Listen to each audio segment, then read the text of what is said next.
ദൈവത്തിൻ്റെ ഏറ്റവും പ്രിയമുള്ളവരെ, അവിടുത്തെ സമാധാനം ഞാൻ ആശംസിക്കുന്നു.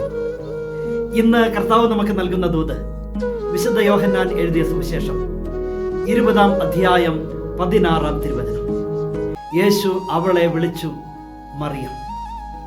ആ വെളുപ്പാങ്കാലത്ത് കല്ലറയ്ക്ക് വെളിയിൽ കരഞ്ഞുകൊണ്ടൊരുവൾ കാത്ത് നിന്നിരുന്നു.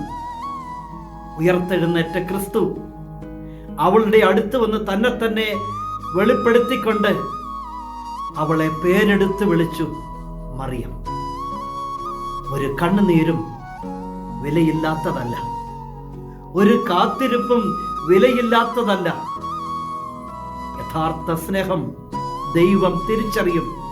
ഈശോ മറിയത്തിന് പ്രത്യക്ഷപ്പെടുന്നതാണ് ഈ തിരുവചനത്തിലൂടെ നമ്മൾ കാണുന്നത്.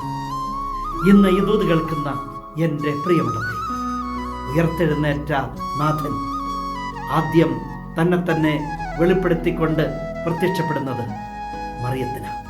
കണ്ണുനീരിന് വിലയുണ്ടെന്നും കാത്തിരിപ്പൊന്നും വെറുതെയാകുന്നില്ലെന്നും, യഥാർത്ഥ ദൈവ സ്നേഹം ഹൃദയത്തിലുണ്ടോ, ആ സ്നേഹം ദൈവം തിരിച്ചറിയുമെന്നും അങ്ങനെ സ്നേഹിക്കുന്നവരോടൊപ്പം എപ്പോഴും ദൈവം ഉണ്ടാകുമെന്നും ഈ തിരുവചന ഭാഗത്തിലൂടെ നമ്മൾ അറിയുന്നുണ്ട്.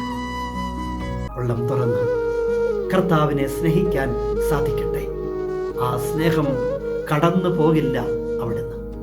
കരുണാമയനായ ദൈവം നമ്മെ എല്ലാവരെയും സമൃദ്ധിയായി അനുഗ്രഹിക്കട്ടെ.